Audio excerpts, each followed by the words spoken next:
Hi, and welcome to my analysis of Lord of the Flies by William Golding. So I'll be going over a couple of things in this video. The first one will be the themes of the book, so what the book is about, what it explores, etc.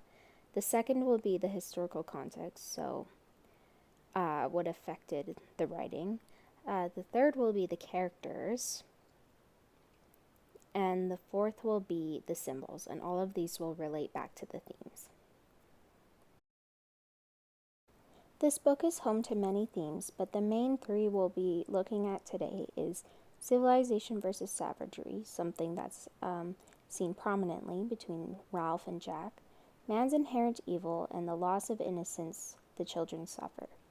We'll be exploring these ideas through characters and symbols. Lord of the Flies is historically one of the most acclaimed books ever, and it was written by this man here, William Golding. William Golding wrote Lord of the Flies in 1954, a couple of years after World War II ended and in the midst of the Cold War. Golding worked as both a teacher for young boys and served in the Navy, and said that both of those experiences were inspirations for his book. So for the characters section, I've divided the characters into two main categories. Worth mentioning, because they do have some significance to the story, and main characters.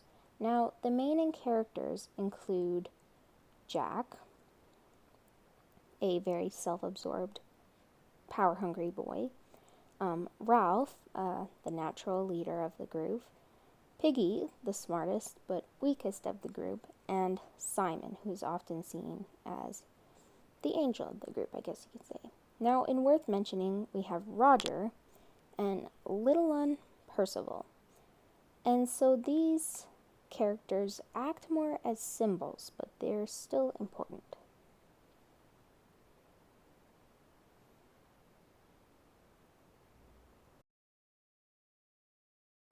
Ralph is one of the most important characters in the whole story.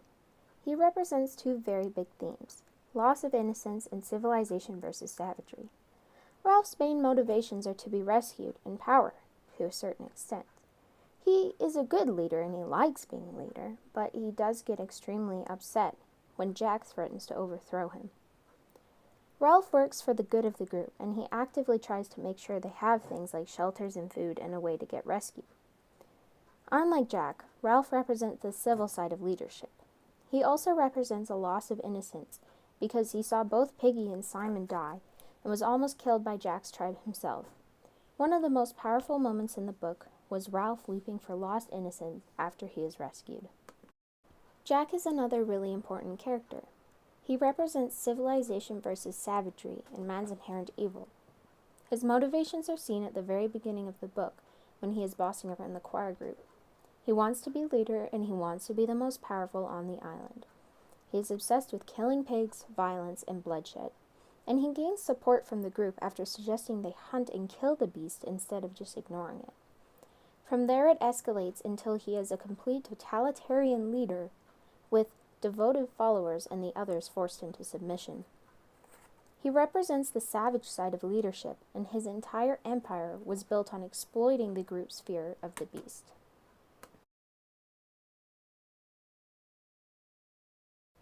Now, Piggy is often seen as the smartest of the group.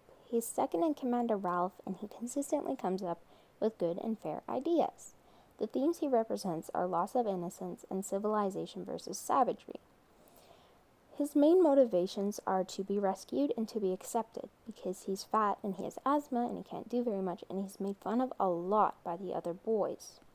But this wanting to be accepted can often lead him up to corruption, because he does participate in Simon's death, simply because he wants to be accepted. Piggy represents the science and the logic of the civilized world, because he comes up with all the ideas. His death is used in two ways. One, to show the loss of innocence, because he went up to Castle Rock to reason with Jack, and he was killed for it. It is also used to portray the complete loss of reason towards the end of the book. Simon is my favorite character in the whole book. he represents the loss of innocence. On the civilization versus savagery scale, Ralph and Jack are on opposite ends.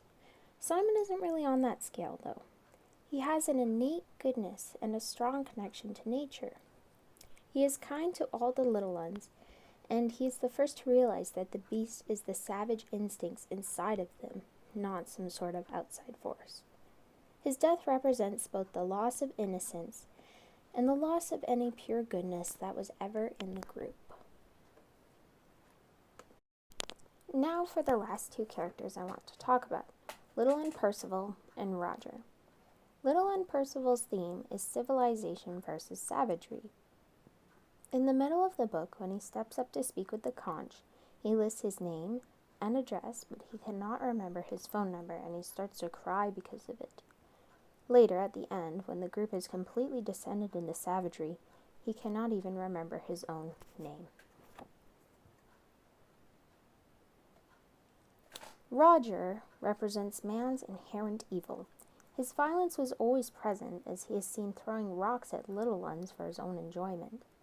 However, his violence escalates, and it changes to him abusing Jack's followers and eventually pushing the boulder that crushes and kills Piggy. Next, we'll be talking about 4 important symbols in the book. The first one being the conch shell that they find on the first day. The second being the beast that so terrifies everyone on the island. The third is the Lord of the Flies. And the fourth is the signal fire that was supposed to save them. The conch shell is one of the first things the boys discover on the island. It is very beautiful, and the boys are extremely enamored by it. The conch shell represents the civilized side of leadership. Throughout his reign as leader, Ralph used it to call and order meetings, and so whoever had the conch shell could talk, and whoever didn't had to be silent.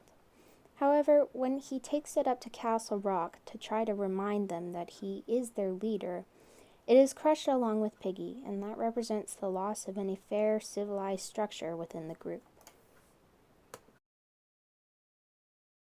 The signal fire was the first idea that Ralph really put into place as leader. It was meant so that if a ship was passing, it would see it and they would come and be rescued. The signal fire represents civilization because it was their only chance of being rescued. However, Jack's hunters became too preoccupied trying to catch a pig and let the fire go out, costing them a rescue. After this, the group starts to pay less and less attention to the signal fire, representing their exception of savagery. Ironically, it was a fire that got them rescued, just one meant to smoke Ralph out. The Lord of the Flies is an interesting symbol. It's the title of the book, so it's obviously important. The Lord of the Flies is a severed pig's head that sits on a stick, meant as an offering for the beast. It represents man's inherent evil, and is seen as a terrifying, satanic symbol. It awakens Simon to the true meaning of the beast, while also foreshadowing his death by saying, "We'll have fun with you." Simon and the Lord of the Flies are often compared to Jesus and an ancient demon called Beelzebub. From the very start of the book, one of the most terrifying ideas presented is the beast. Everybody on the island contemplates the existence of the beast, and there were many attempts to hunt it throughout the book. However, as Simon discovers in the middle of the book, the beast represents the primal instinct of savagery and the inherent evil of man. So the more savage and feral the group gets, the more real the beast becomes, because the beast is the evil that is inside all of them. That was my analysis of Lord of the Flies by William Golding. Thanks for watching!